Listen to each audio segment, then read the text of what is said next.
Hey guys, I'm back again for a video still on Indian English. In the previous video I talked about pronunciation, how Indian English is different from ours in terms of pronunciation, and I said it is influenced by the Hindi, which is an English or a language spoken in India, which influences English, and many other aspects have come into consideration in order to understand their pronunciation.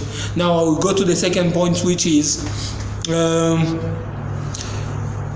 grammar, and grammar. For instance, what is the difference between British English, American English, and Indian English, or Standard English and Indian English? There is a very big difference. For instance, questions in Indian English have no inversion of the subject and verb. There is no inversion of the subject and verb in Indian English when you want to ask a question. What does it mean? Instead of saying, "Why are you saying that?" This is normal English, American, British, any other English, they say so. Why are you? They inverse. Why you are? Why are you saying that? Why do you speak English? Why can you go home? You see?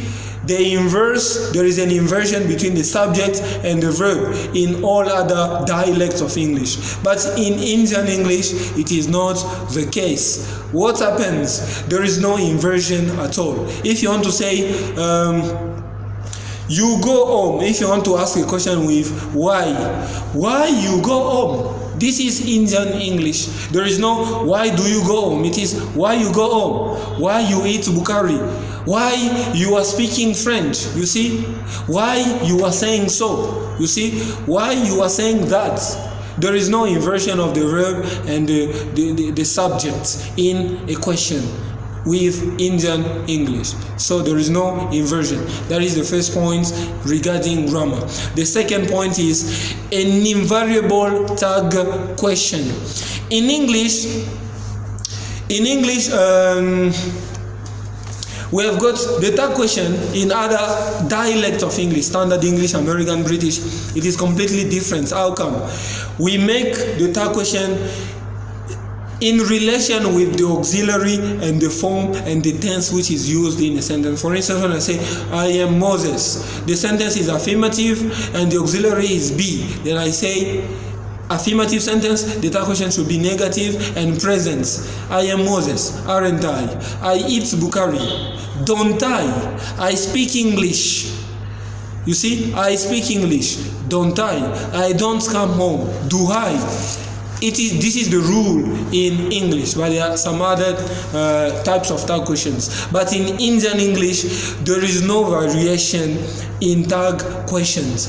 Everything you can say, whatever auxiliary you use, whatever verb, whatever tense, it is, isn't it, the tag question. There is no other way to say n'est-ce pas in English. It is only using isn't it. I speak English, isn't it? I go home, isn't it? Isn't it? You see, they use isn't it every time. There is no difference between auxiliaries, tenses, forms. It is isn't it all the time. Negative or affirmative, there is no other difference. That is the way it is. And finally, the progressive forms are used for stative verbs. Normally in English, stative verbs we don't use the ing form, continuous form. But Indians like using the continuous form for all the tenses. You are going to buy chips for me. You are bringing me cigarette. I am knowing you. You see, I am knowing you. To know is a stative verb. To think is a stative verb. Verbs of emotion such as love, like, and all those verbs. Stop. We don't use them in ing form, but Indians or Indian English uses such kind of things while speaking.